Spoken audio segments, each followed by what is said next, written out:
Bonjour, sur cette vidéo, nous allons voir comment est définie une suite dite géométrique. Le plan s'articulera en 3 points. Tout d'abord, nous verrons un exemple permettant de visualiser la notion. Ceci nous amènera dans un second temps à donner une définition rigoureuse pour ce genre de suite. Enfin, nous aborderons quelques exemples simples de calcul utilisant cette notion. Considérons par exemple la suite que l'on notera ici un des puissances entières de 3. Cette suite peut être générée à l'aide de la forme explicite un est égal à 3 puissance n, et ce pour tout entier naturel n. Commençons par déterminer les premiers termes de cette suite. Pour cela, c'est assez simple, il suffit de remplacer le n par la valeur du rang du terme que l'on cherche à déterminer. Ainsi, pour le terme initial, u0, on remplace n par 0 et on obtient 3 puissance 0 est égal à 1. Pour u1, on remplace le n par 1, ce qui donne 3 puissance 1 est égal à 3. Ainsi de suite, on va obtenir aussi u2 qui est égal à 3 puissance 2 qui est égal à 9, u3 qui va être égal à 27, u4 est égal à 81 et ainsi de suite. Considérons maintenant la suite sous un autre angle. Lorsque l'on observe ces termes, on voit tout de suite qu'un terme semble être obtenu en multipliant le terme qui le précède par 3. On a ainsi u1 qui est égal à 3 fois u0, donc 3 fois 1 qui est égal à 3, u2 qui est égal à 3 fois u1, 3 fois 3 qui est égal à 9, u3 qui est égal à 3 fois u2, 3 fois 9 est égal à 27, u4 est égal à 3 fois u3, 3 fois 27 qui est égal à 81. On pourrait ici démontrer que lorsque l'on prend un terme de rang quelconque n, le terme suivant un plus 1 est obtenu en multipliant un par 3. On définit ainsi la suite un à l'aide de la relation de récurrence un plus 1 est égal à 3 fois un, quel que soit l'entier n, avec comme terme initial u0 qui est égal à 1.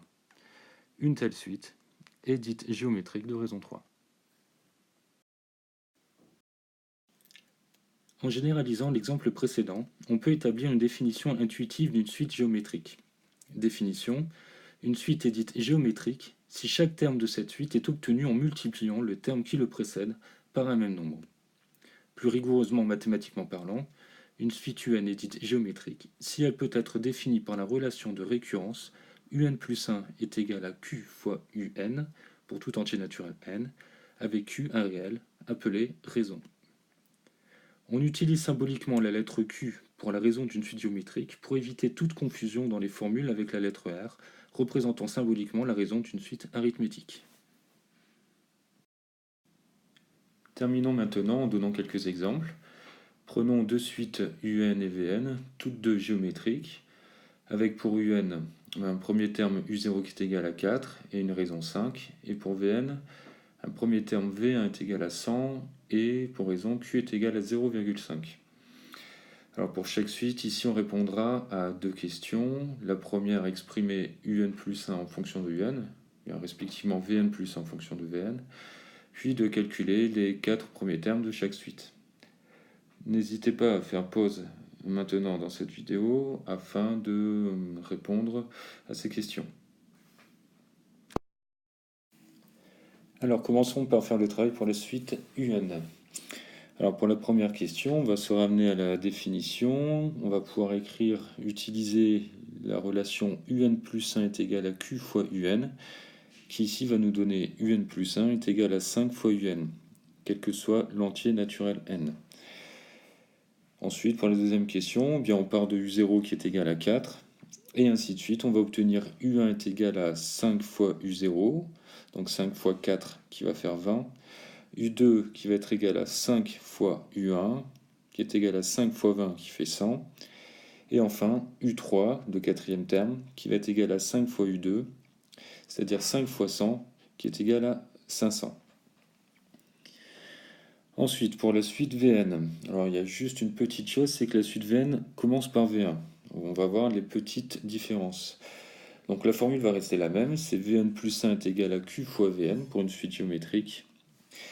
Vn plus 1 va être donc ici égal à 0,5 fois Vn, quel que soit l'entier naturel n privé de 0.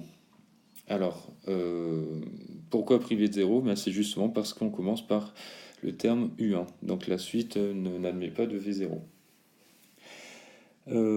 Enfin, donc, pour calculer les termes, nous avons donc V1 qui va être égal à 100, c'est donné dans l'énoncé. Et ensuite V2 qui est égal à 0,5 fois V1, donc 0,5 fois 100 qui fait 50.